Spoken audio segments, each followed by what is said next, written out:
As we were adapting Veronica's books and trying to figure out how to use all the movie craft to create an experience that somehow felt like the books, but on the big screen, we never forgot that Veronica sold 25 million books.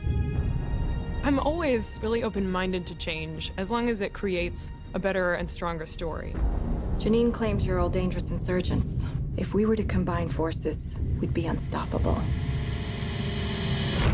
What I'm more afraid of is when characters change. So it was very important to me to ensure that the dynamic between Triss and Four remained the same, and that, you know, he wasn't dominating her. And since this is Triss's story, it was very important to me that she still be the primary mover of the plot. What does she want with her? She's the perfect subject. The spirit of the book is Triss's journey. The spirit of the book is a certain reality about emotional life. The Insurgent book is a very difficult one to adapt into a film. There are a lot of ideas, there are a lot of characters. We're very lucky in that we have an author that we could consult with. So there were things all along the way where we would sometimes say, what do you think about this? Tell us if this is a terrible mistake. And she'd always say, the movie is different than a book.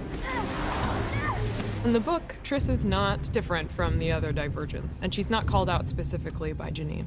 In the movie, because a few things have changed, there was a need to show why Janine would fixate on this one girl. She is more capable than other Divergents to unlock this mysterious box. You are the key, Triss, to rescue what little civilization we have left.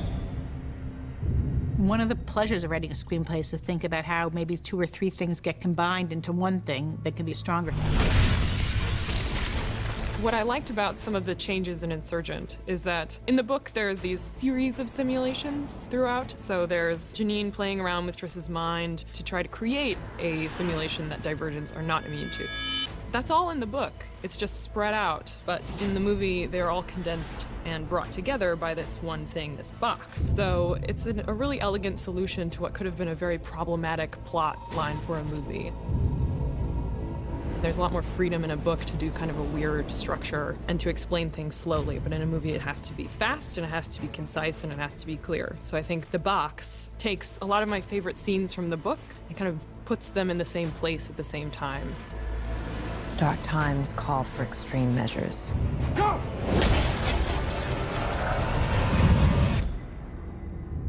Veronica Roth is just a phenomenal person and clearly understands this world better than anybody, but at the same time understands that there are the books and there are the movies, and she's extremely gracious about understanding the process of movie making. And it's great actually to see her come to the sets. I vividly remember her walking on the Factionless set and she's looking around and she was kind of speechless.